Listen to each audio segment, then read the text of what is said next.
دوستوں، آج کی اس ویڈیو میں ہم ہزاروں سال پہلے قدیم مصر کے دور میں چلیں گے۔ یہ دنیا کی تاریخ کا ایک اہم دور تھا۔ ہزاروں سال پہلے مصر کے لوگ زندگی کیسے گزارتے تھے، یہ لوگ کہاں رہتے تھے، کیا کھاتے پیتے تھے اور بہت سی باتوں کا تذکرہ آج کی اس ویڈیو میں کریں گے۔ قدیم مصر میں 3 سوشل کلاسز ہوتی تھیں۔ پہلی کیٹیگری انتہائی طاقتور لوگوں کی ہوتی تھی، جس میں بادشاہ، اس کا خاندان، حکومت کے نمائندے، لینڈ لارڈ، فوجی اور حکیم یعنی ڈاکٹرز ہوتے تھے۔ ان لوگوں کا شمار مصر کے امیر اور طاقتور لوگوں میں ہوتا تھا۔ دوسری کیٹیگری زیادہ تر مڈل کلاس لوگوں کی ہوتی تھی، جن میں زیادہ تر تاجر، کسان اور کاروبار کرنے والے لوگ ہوتے تھے۔ اور تیسری کیٹیگری ان لوگوں کی ہوتی تھی جن کی زندگی کافی مشکل تھی، یعنی مصر میں رہنے والے غلام۔ یہ غلام انتہائی محنت کا کام کیا کرتے تھے اور بدلے میں ان کو کھانا وغیرہ مل جایا کرتا تھا۔ لیکن قدیم مصر میں غلاموں کے بھی کچھ حقوق تھے۔ یہ شادی کر سکتے تھے، زمین خرید سکتے تھے اور آزاد بھی ہو سکتے تھے۔ قدیم مصر میں دریائے نیل کو بہت اہمیت حاصل ہے۔ 6650 کلومیٹر تک پھیلا ہوا یہ دنیا کا سب سے لمبا دریا ہے۔ مصر کے تمام بڑے شہر اسی دریا کے کنارے آباد ہوئے۔ اس کی ایک بڑی وجہ فصلیں تھیں۔ مصر کے صحراؤں میں فصلیں اگانا آسان کام نہیں تھا، لیکن جب دریائے نیل کا پانی اس کی بنجر زمینوں میں داخل ہوتا تو کسانوں کے لیے فصلیں اگانے کی مٹی تیار ہو جاتی تھی۔ اس دور میں گھر ہر طرح کے ہوتے تھے، بڑے بڑے محلات بھی اور مٹی کے گھر بھی۔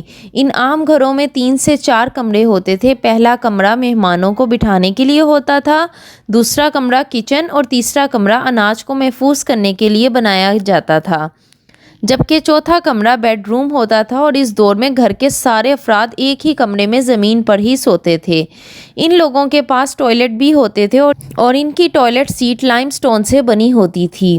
یہ لوگ تمام فضلہ ویسٹ کو مٹی میں ملا کر دریائے نیل میں پھینک دیتے تھے یا گھر سے باہر، اور یہ لوگ نیٹرون نامی سبسٹنس کو آئل کے ساتھ ملا کر صابن بھی تیار کرتے تھے۔ اگر کھانے کی بات کی جائے تو ان کے پاس کھانے کی بھی کافی ورائٹی تھی۔ گوشت، مچھلی، بریڈ، پھل وغیرہ اور بیف ان کے ہاں سب سے مہنگا گوشت تھا، اور بریڈ ان کے کھانے میں بہت زیادہ استعمال ہوتی تھی۔ بریڈ بنانے کے لیے یہ لوگ پانی اور آٹے کو سخت گرمی میں باہر رکھ دیا کرتے تھے اور پھر اس ڈو کو تندور میں پکایا کرتے تھے۔ ان لوگوں کے بچے بھی فارغ وقت میں کھیلا کودا کرتے تھے اور یہ لوگ ریسلنگ کرتے تھے، شکار کرتے تھے اور ان کے پاس بورڈ گیمز بھی ہوتی تھیں۔ ان کی لڑکیوں کے پاس بھی کھیلنے کے لیے گڑیاں ہوتی تھیں۔ قدیم مصر میں بھی بچیوں کے لیے اسکول ہوتے تھے اور یہ اسکول مہنگے ہوتے تھے اور امیر لوگ ہی ان اسکولوں کو افورڈ کر سکتے تھے۔ لیکن زیادہ تر بچے وہی کام کرتے تھے جو اس کے والد کرتے تھے، جیسے اگر کوئی انسان کسان ہے تو اس کا بچہ بھی کسان بنے گا۔ دوستو، قدیم مصر میں عورتیں جہاں اپنا گھر سنبھالتی تھیں، وہیں اپنے شوہر کے ساتھ ان کے کام بھی کیا کرتی تھیں۔ امیر عورتیں اپنے سارے کام اپنے غلاموں سے کرواتی تھیں۔ یہ عورتیں اکثر اپنی سہیلیوں کے لیے عالیشان دعوتیں بھی کیا کرتی تھیں، جبکہ ایک عام عورت اپنا گھر ہی سنبھالتی تھی۔ اس دور میں عورتیں کپڑے وغیرہ بھی بنا کرتی تھیں اور پرفیومز بھی بناتی تھیں اور کھیتوں میں بھی کام کرتی تھیں۔ ایک دلچسپ بات یہ ہے کہ یہ لوگ سمجھتے تھے کہ بلیاں ایک جادوئی مخلوق ہیں جو ان کے لیے خوش قسمتی لے کر آتی ہیں، اور ان کے مرنے کے بعد بلیوں کو باقاعدہ ممی بنا دیا کرتے تھے۔ دوستو، قدیم مصر کے ہزاروں سالہ دور میں زیادہ تر دور وہ تھا جب کوئی کرنسی نہیں ہوتی تھی، پھر بھی حکومت لوگوں سے ٹیکس لیا کرتی تھی۔ یہ ٹیکس اناج اور جانوروں کی صورت میں لیا جاتا تھا۔ اس دور کے لوگوں کی زندگیاں زیادہ لمبی نہیں ہوتی تھیں، اکثر لوگ 40 سال کی عمر سے پہلے ہی مر جاتے تھے۔ اس کی بڑی وجہ بیماریوں کا پھیلنا اور ان کا علاج نہ ہونا تھا۔